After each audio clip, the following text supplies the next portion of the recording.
alihi washabihi wasallim tasliman mazida. Yang berbahagia keluarga besar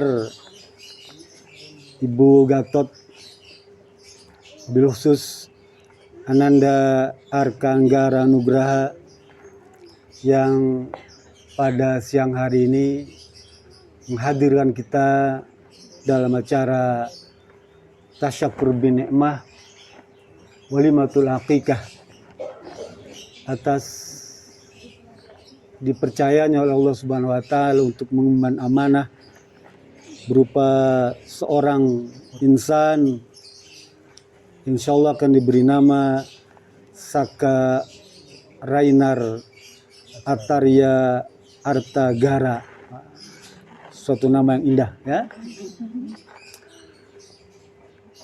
Yang dirahmati Allah Subhanahu wa taala, ibu, para tetangga, para kerabat, para sejawat yang juga turut merasakan kebahagiaan atas hadirnya cucunda Ibu Gatot.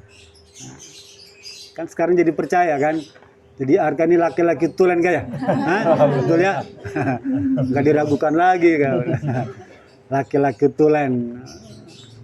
Begitu juga Ibu Gatot, ya. Jadi termasuk wanita yang bisa melahirkan keturunan, gitu.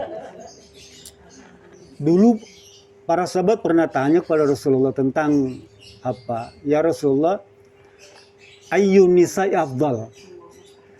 Kira-kira wanita yang bagaimana yang afdal tuh, yang bagus ya? Rasul jawab, al-wadudul waludul a'udu.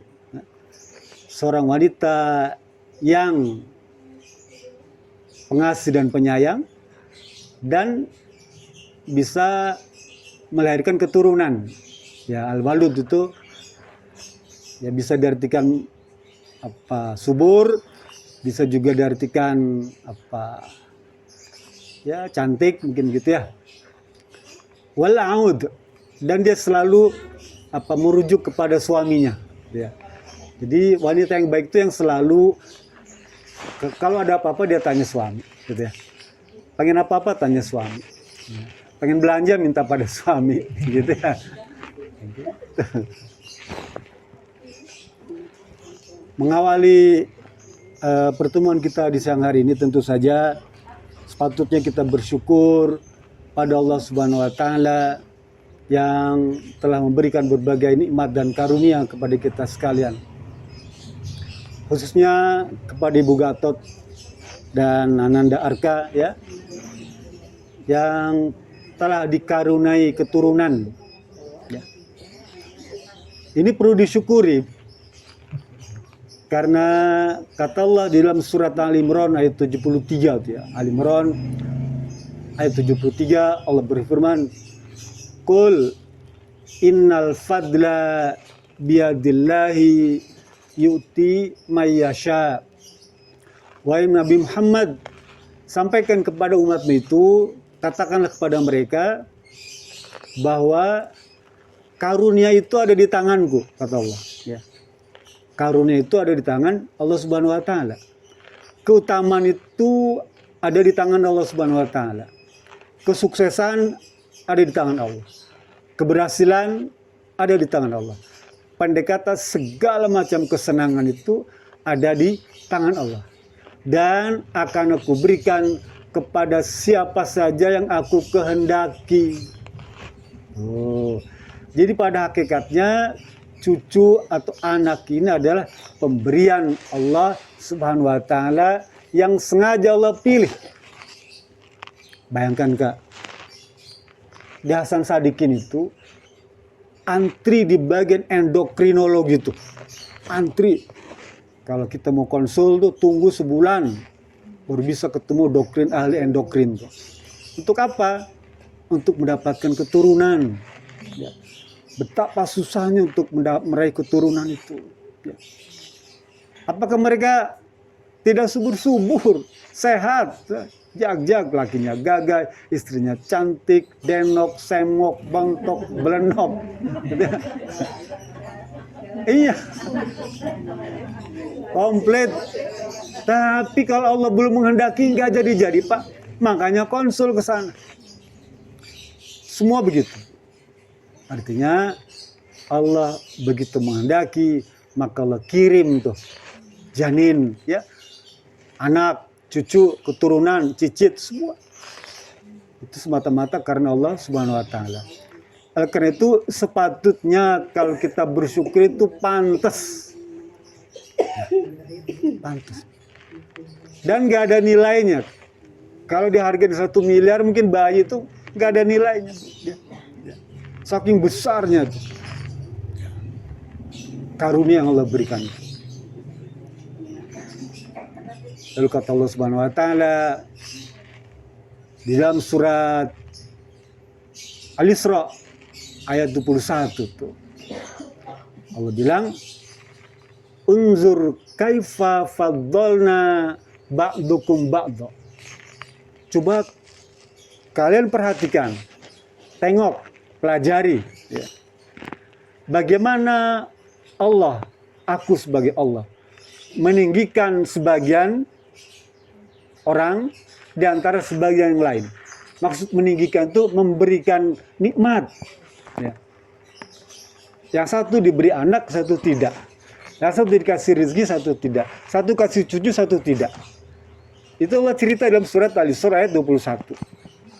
Kaifa faddalna ba'dukum ba'da.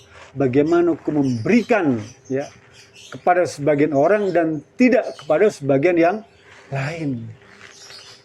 Nah, jadi patut kita bersyukur pada Allah Subhanahu wa Ta'ala. Dan janji Allah Subhanahu wa Ta'ala di dalam surat Ibrahim. Oh, ya. Ayat 7. Kan hafal bukan? Jika kau bersyukur, maka aku akan tambah kembali nikmat itu. Jadi kalau hari Arka dikasih anak satu langsung bersyukur, minggu depan positif lagi. Jadi lagi, gimana Bu? Siap nggak Bu? Oh, belum lama 9 bulan nunggu. Iya. Nah di situ Arka perlu kesabaran Kak. Perlu sabar ya, sabar sebentar sampai menyusui mungkin ya. Atau bikin program 2 tahun baru nambah lagi. Kalau sudah kelihatan bibit kan berarti bibitnya unggul nih. Tinggal program saja. Berarti sampai tahun 2024 2. 1 calon gubernur, 1 calon presiden. Gitu. Kita teruskan. Salam serta salam semoga tercurah dan terlimpah kepada junjungan Nabi besar Muhammad SAW, keluarganya, para sahabatnya, dan semoga juga tercurah dan terlimpah kepada kita sekalian yang selalu menteladani sikap dan perilaku beliau serta menjadikan Al-Quran dan As-Sunnah sebagai rujukan hidup kita. Di antara teladan yang kita bisa petik dari kehidupan Rasulullah SAW seperti yang dikemukakan dalam sebuah hadis yang diriwayatkan oleh Samurah bin Jundab. Kata beliau, Rasul berkata,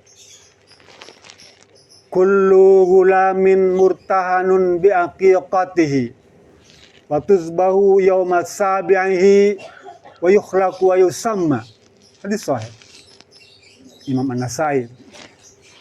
Kata Rasulullah SAW, setiap anak manusia yang dilahirkan, ya, maka dia terikat dengan akikah. Ya. Setiap bayi yang dilahirkan, maka dia terikat dengan akikahnya. Oleh karena itu, sembelihlah hewan akikah itu pada hari ke-7. Kemudian potonglah rambut dan berilah nama. Rangkaiannya, potong hewan akikah, kemudian potong rambut, kasih nama.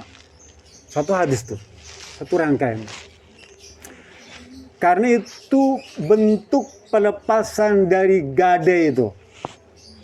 Karena sebetulnya anak ini tergadai dengan hewan akikah tuh. Apa sih yang dimaksudkan tergadai itu? Yang gampang nih.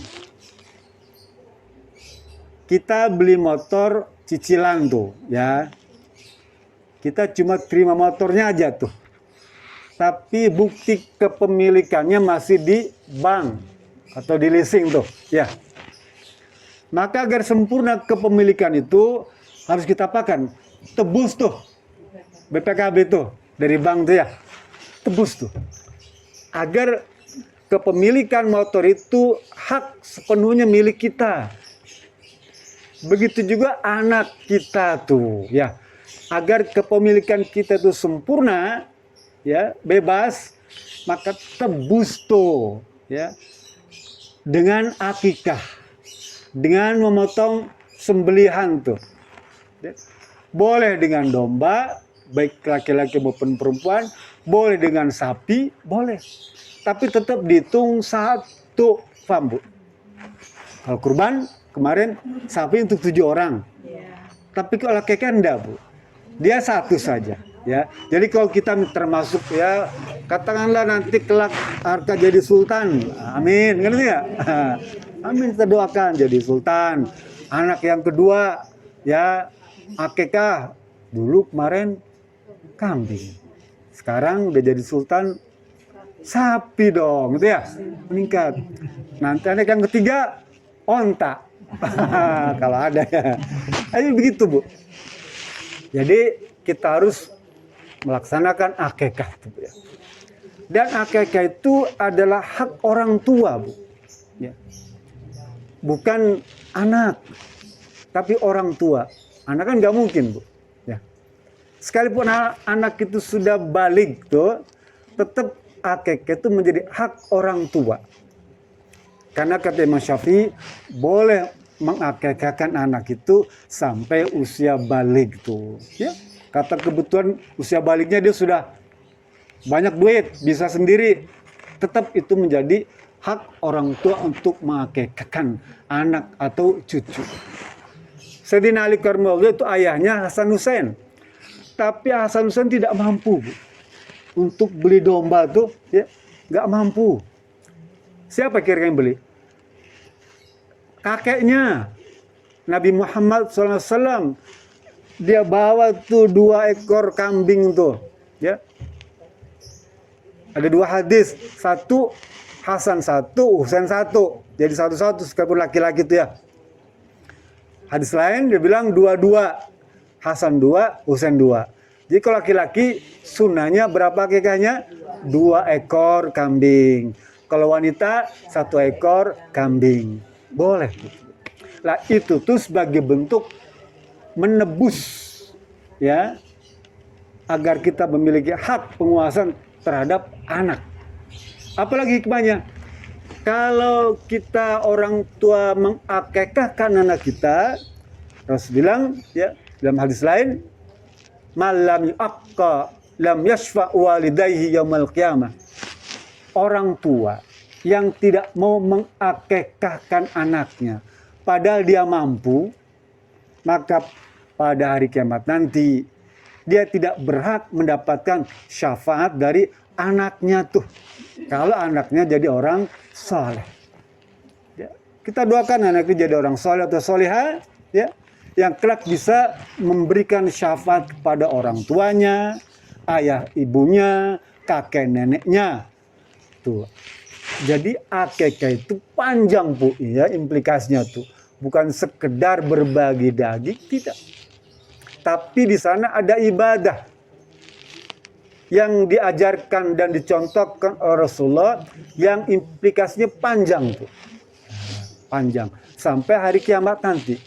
Jadi kalau ada di antara kita punya kemampuan dan anak kita pantas diberikan akikah, berikanlah akikah. Ya. Mungkin dulu kita belum sanggup, belum punya, ya. Sekalipun memang ada perbedaan pendapat di dalam akikah bagi orang-orang atau anak yang sudah dewasa. Ya, boleh mengakikahkan, ada juga yang melarangnya. Tapi kalau saya memilih yang boleh mengakikahkan, ya, seperti tuntunan Imam Asy-Syafi'i. Kalau masih punya kesempatan, berakikahlah, ya, agar kita mendapatkan syafaat. Ibu yang dirahmati Allah Subhanahu wa taala, pengajaran yang kita bisa petik dari akikah itu adalah apa? Semacam memberikan sedekah. Kayak kita kurban kemarin kan pada hakikatnya sedekah, ya. Kita memberikan sedekah. Naarka, kalau ini benar dari harta malnya milik naarka, kambing yang dikorbankan ini, ya, yang diakikahkan ini, uang sendiri itu, ya, mananya naarka sebagai suami dan ibunya, ya, istri itu rela memberikan sedekah senilai harga kambing itu. Dan tidak murah, mahal kan? Tapi naarka rela mensedekahkan itu. Sebagai bukti bahwa ke depan pun naarka akan selalu memberikan sedekah. Apa sedekah yang paling besar dalam rumah tangga itu adalah nafkah berupa menyantuni istri dan anak tuh. Itu adalah sedekah yang paling besar. Ketika ditanya oleh para sahabat, Rasulullah bilang, ya Rasulullah, ayu sedekah afdal? Terus bilang, iza anfaqa muslimu nafaqatan ala ahlihi wa huwa yahtasibuha kanat lahu sedekah. Terus bilang, yang paling afdal itu adalah seseorang bersedekah, ya, kepada istri dan anaknya, kepada keluarganya, dan dia berharap dengan sedekah itu mendapatkan ganjaran. Jadi kalau naarka sekarang sudah terlatih dengan domba, kelak nanti nggak ragu-ragu tuh, ya, nggak berat hati memberikan sedekah nafkah kepada istri anak tuh. Pak, ini udah tanggal 27, kira-kira besok kalau nanti gajian jangan semua dikasihkan ke mama, ya. ke kakek atau neneknya anak ini, ya. Karena mama perlu buat bayar arisan. Atau mama perlu buat bercicilan kerudung nih. Masih ada yang kurang. Nah, itu. Nah, naarka harus rela tuh, ya, kepada istri berikan.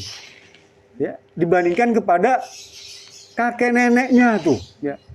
Istri anak itu yang menjadi tanggung jawab utama. Karena di sanalah letak rizki yang akan Allah berikan kepada naarka berikutnya. Ya. Rasul bilang, man kalalalahu, wa man kasarolahu. Barang siapa seorang suami ini menafkahkan kepada anak istrinya sedikit, ya, sedikit nih, maka Allah akan menurunkan rezekinya juga sedikit, gitu. Tapi kalau seorang suami menafkahkan hartanya kepada istri anaknya itu banyak, maka Allah akan menurunkan rezeki kepada istri anaknya dan suaminya itu juga lebih banyak lagi. Jadi begitu kalau kita baca rahasia rezeki, salah satu di antaranya adalah seberapa besar yang ia berikan nafkahkan kepada keluarga. Seberapa banyak nafkah yang diberikan pada keluarga. Ya. Lah ibu juga jangan sungkan-sungkan memberikan nasihat kepada suami, ya. Pak, kata Pak Ustadz kemarin, kalau papa ngasih rezeki ke mama banyak, Allah kasih lagi banyak. Oh yang benar, iya. Coba sekarang minta. Mumpung mama pengen beli gelang nih. Gitu. Ya. Gelang keroncong. Masih ada gelang keroncong? Ada. Lu gelang keroncong, ya. Ya. Minta, boleh, ya. Kalau suami itu kan dituntut kalau apa-apa minta pendapat istri, harus. Tapi kalau istri selalu minta pendapatan suami. Ya. Nanti kita baca surat Ar-Rahman, ya. Saya teruskan. Jadi nafkah itu perlu nafkah. Apalagi sekarang kan kebutuhan seorang bayi itu, dulu mungkin orang cukup bisa dikasih air tajin ya dulu ya. Sekarang nggak bisa. Ada pernah ngalamin Bu air tajin? Ya. Waktu saya kecil lu dikasih air tajin belum dia. Ya jadinya kayak gini Bu. Sekarang nggak bisa Bu, dia nggak bisa, nggak ada yang mau tuh. Dia mesti beli Nestem, beli S26 kan semua ya. Banyak dan itu harganya nggak murah, mahal-mahal kan. Nah, jadi harus Arka juga harus lebih kencang lagi tuh ya, cari nafkahnya tuh ya, supaya bisa memberikan supply ya makanan minuman bagi cucu tuh, bagi anak itu juga baik ya. Karena memang ada kecenderungan sekarang ini, mohon maaf Bu ya, wanita-wanita modern ini enggan tuh memberikan ya ASI itu, enggan ASI eksklusif tuh ya. Saya kurang tahu juga tuh. Jadi terpaksa harus dengan yang sudah jadi tuh. Ya, sekalipun harganya mahal tetap dia beli. Ibn rahmatullah subhanahu wa ta'ala. Berbicara mengenai sedekah ya.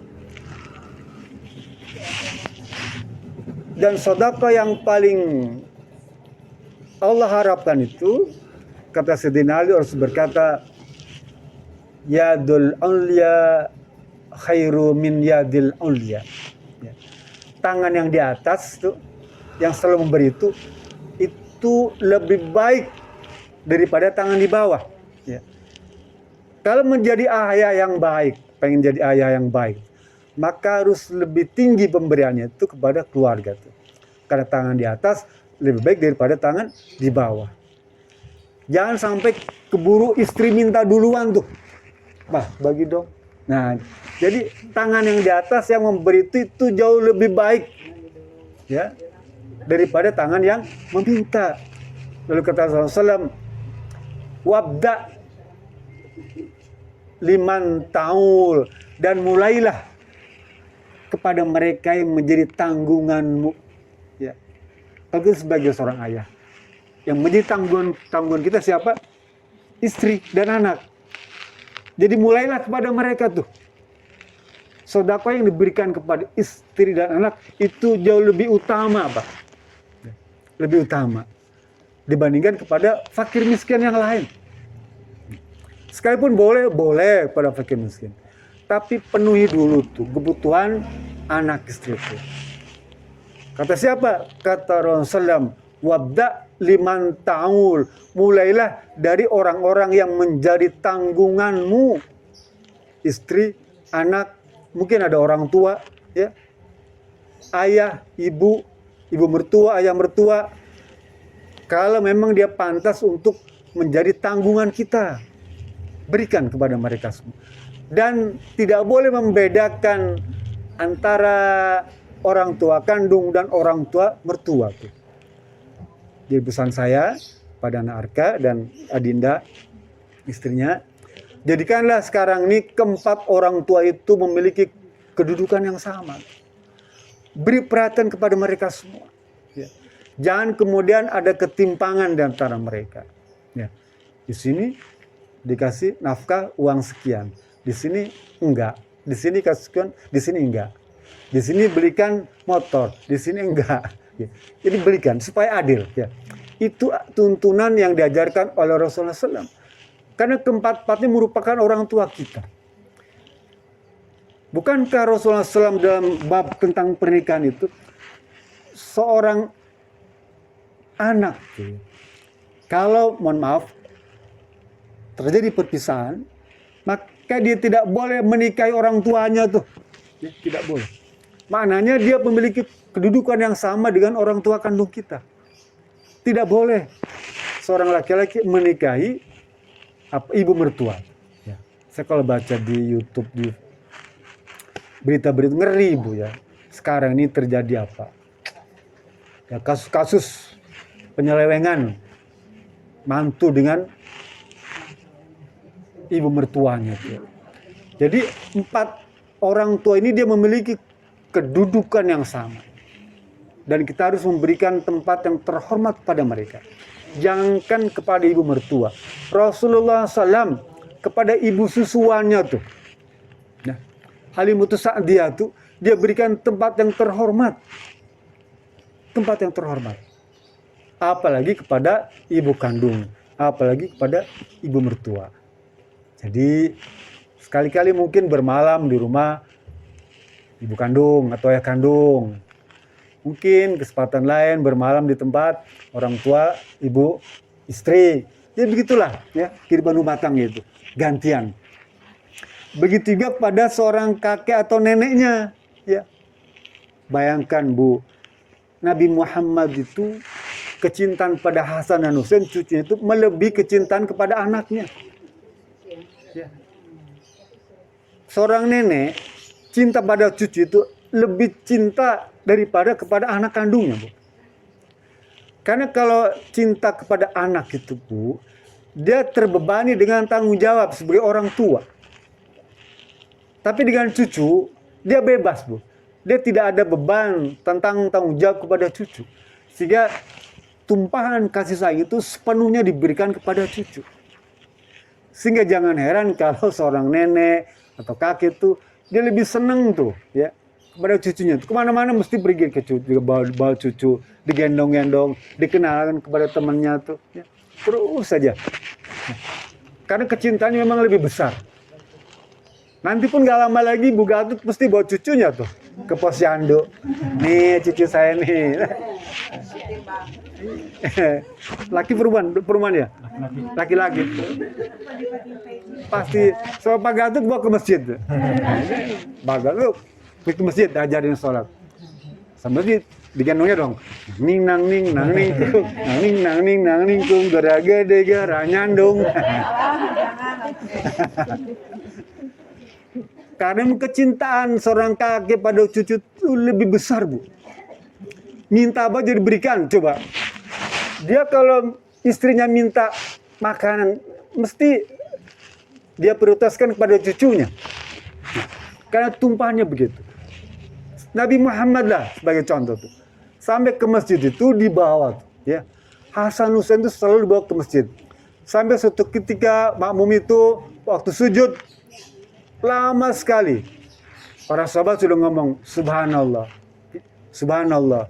Takut ada kekeliruan waktu sholat. Kalau misalnya ibu jadi imam, kalau ada kekeliruan, cara menegurnya gimana, Bu? Nah, tepuk tangan gini. Gitu aja. Berarti ada kesalahan imam tuh. Tapi kalau laki-laki, subhanallah. Subhanallah. Tuh. Lah Rasulullah SAW tuh sujud lama nggak bangun-bangun. Ya. Sehingga sampai para sahabat, subhanallah, subhanallah. Baru nggak lama dia bangun. Selesai sholat ditanya. Ya Rasulullah, waktu sholat tadi, waktu engkau sujud, kenapa begitu lama? Kami menduga engkau mendapatkan perintah baru atau ayat Quran sedang turun. Ya, Rasul bilang bukan. Karena cucuku sedang ada di pundakku. Ya. Dan aku tidak berani mengganggu kesenangan dia tuh. Kalau kita baca hadis ini, Bu, artinya memberikan kesenangan kepada cucu itu ibadah, paham Bu ya? Hatta dalam sholat pun, sekalipun dalam sholat, ya, tuh Rasulullah memberikan kesenangan kepada cucunya. Dan kalau kita meneladani Rasulullah SAW, maka kita pun ikut memberikan kesenangan kepada cucu. Apalagi pada waktu-waktu bukan sholat. Contoh mamanya lagi sholat pakai mukena tuh, ya, atau neneknya tuh, ya. Cucunya nggak ganggu tuh, kan muter-muter depan belakang tuh, narik mukena gitu kan ya, dipelorotin neneknya naikin lagi kan, pelorotin lagi, naikin lagi sama neneknya tuh kan, sama neneknya coba nanti coba. Kalau nggak percaya nanti buktikan Bu Gatot nih, ya, anaknya Arkan cucu nih. Ajak dia sholat bareng-bareng, mesti dia narik-narik mukena. Sampai suatu kali dia buka mukena, dia masuk ke kolong. Untung masih anak kecil kan.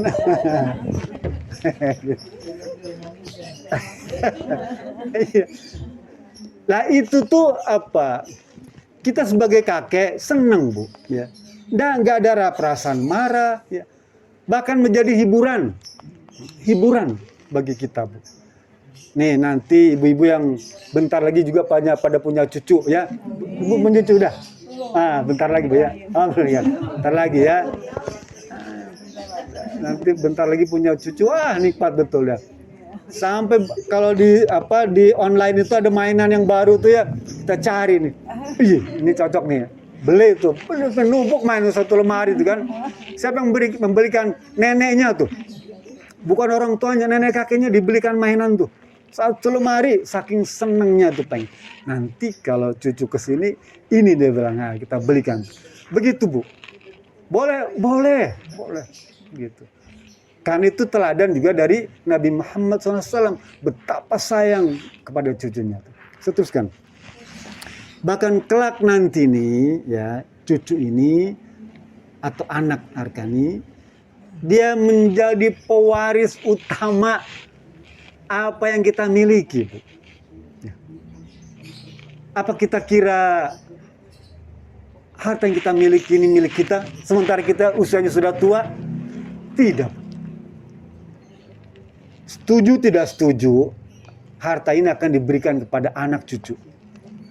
Ikhlas atau tidak ikhlas, semua harta ini akan diberikan kepada anak cucu. Ya. Selama bapaknya tidak kawin lagi. Gitu ya. Ya, cepat atau lambat semua harta yang dimiliki kakek nenek ini akan jatuh pada cucu. Oleh karena itu di saat anak atau cucu memerlukan untuk keperluan sekolah, untuk TK, TPA, ya apa saja tuh fasilitasnya, berikan selagi memang ada tuh. Daripada ditahan-tahan, karena nanti juga akan dimiliki oleh anak cucu. Berikan dia. Supaya apa? Tadi tuh pintu rezeki akan terus ngocor, terus mengalir kayak keran pam kan, itu terus nggak berhenti kan? Kan itu yang kita pengen. Ya, terus saja. Lain syakartum la azidannakum wa in kafartum inna azabi lasyadid. Lah, memberikan nafkah itu bentuk syukur kita kepada Allah Subhanahu wa taala. Ya. Lah, akikah ini mengajarkan kita semua agar Arka mau menafkahkan harta yang Allah berikan, yang Allah amanahkan kepadanya, kepada anak istrinya. Rasanya itu yang bisa saya sampaikan sebagai pengantar acara akikah ini. Selanjutnya nanti kita baca surat Ar-Rahman. Setelah itu kita sama-sama saksikan ya pemotongan rambut dan pemberian nama cucu dari Ibu Gatut ini. Bawa Quran semua? Nah, ada Quran nggak, Pak? Quran kecil, Pak. Saya kadang-kadang suka lupa. Surat Ar-Rahman aja. Surat 55 tuh.